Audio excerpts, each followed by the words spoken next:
All right, so today we're jumping into one of Shakespeare's most intense political thrillers, Julius Caesar. But this isn't just about the story. This play is a masterclass in the art of manipulation, and it shows us how even the best intentions can be twisted into something truly dangerous. So let's get into it. But before we even get to the togas and daggers, I've got to ask you something. When you sit down with a copy of Julius Caesar, are you sure you're reading the real Shakespeare? Because believe it or not, the answer is, well, it's complicated, and understanding why is the key to the whole play. So let's talk about the Shakespeare you actually read.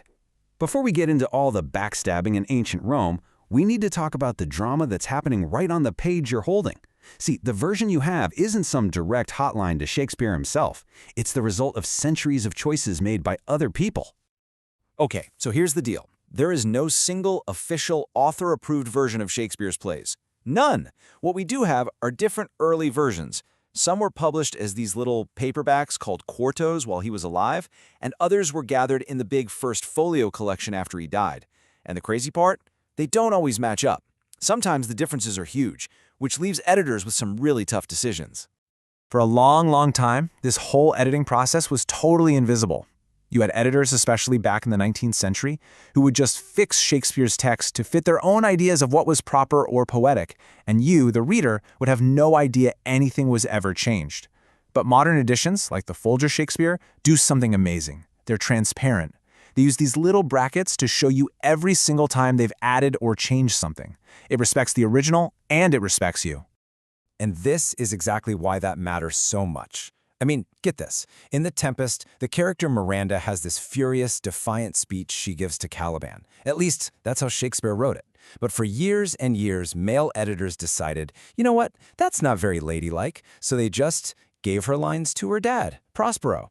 And just like that, with one hidden edit, her entire character gets flattened from a strong, defiant woman into a passive one. Okay, so now that we've got our reading glasses on, so to speak, let's dive into Rome. And when Julius Caesar kicks off, the city is an absolute powder keg. A nasty civil war has just ended, and even though people are celebrating, you can feel the tension simmering just below the surface. These are some of the first words we hear in the whole play. A Roman official named Morales is just laying into the crowd. He's disgusted because these are the same people who used to cheer for his old boss Pompey, and now they're celebrating Caesar's victory over Pompey's own sons. For Morales, this isn't a party. It's a terrifying sign that the people are blindly following a man who's getting way too powerful. So you've got this huge divide, right? The regular folks are ecstatic, but the people in power are freaking out about Caesar's ambition. And then, right in the middle of this parade, a soothsayer, like a fortune teller, steps out and shouts that famous line, "Beware the Ides of March." And what does Caesar do? He just brushes him off, calls him a dreamer. In that one little moment, you see everything, the danger he's in and the incredible arrogance that's blinding him to it. And this is where the action pivots. It moves from the loud, crowded streets right into the quiet, conflicted mind of one man, Marcus Brutus. And watching him, waiting for the right moment, is the dangerously clever Cassius, who's about to play him like a fiddle. Cassius' strategy here is just genius. He sees that Brutus is torn up inside, so he doesn't just come out and say, "Hey, let's kill Caesar." No, he's way smarter than that. He offers to be Brutus's glass, his mirror.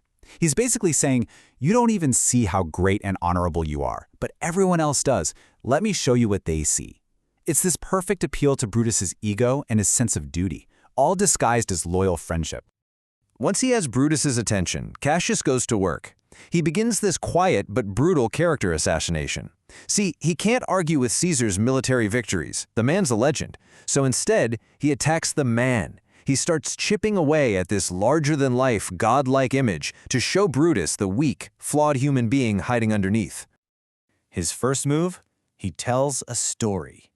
He paints this picture of him and Caesar trying to swim across a raging river. And the great, all-powerful Caesar?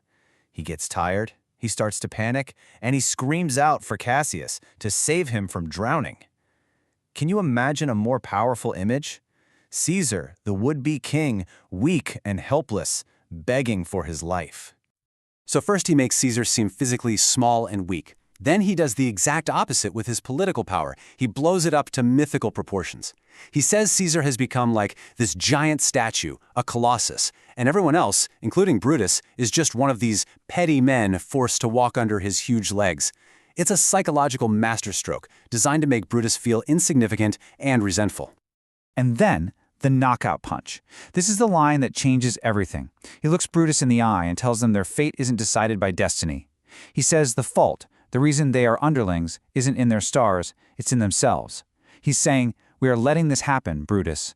It's a direct challenge. He's basically handing the responsibility for the future of Rome directly to him. So Cassius has planted all these seeds of rebellion. But there's still a big problem. Brutus genuinely loves Caesar. He considers him a dear friend. To push him over the edge, from just thinking about it to actually doing something, Cassius knows he needs one final deceptive push. And his plan is just so cunning. He forges a bunch of letters, all in different handwriting so they look like they're from different concerned citizens. Then he has them tossed through Brutus's window in the middle of the night. And every single letter says basically the same thing. "Brutus, we're scared of Caesar's ambition. You are our only hope. Save us." He's literally creating a fake grassroots movement from scratch.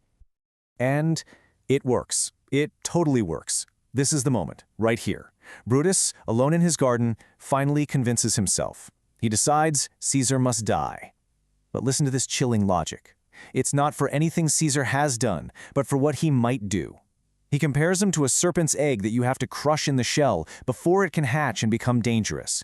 He's decided to commit murder based entirely on a fear of the future. Those fake letters are the final nail in the coffin. For Brutus, this is all the proof he needs. He genuinely believes he's hearing the voice of the people, the desperate plea of Rome itself.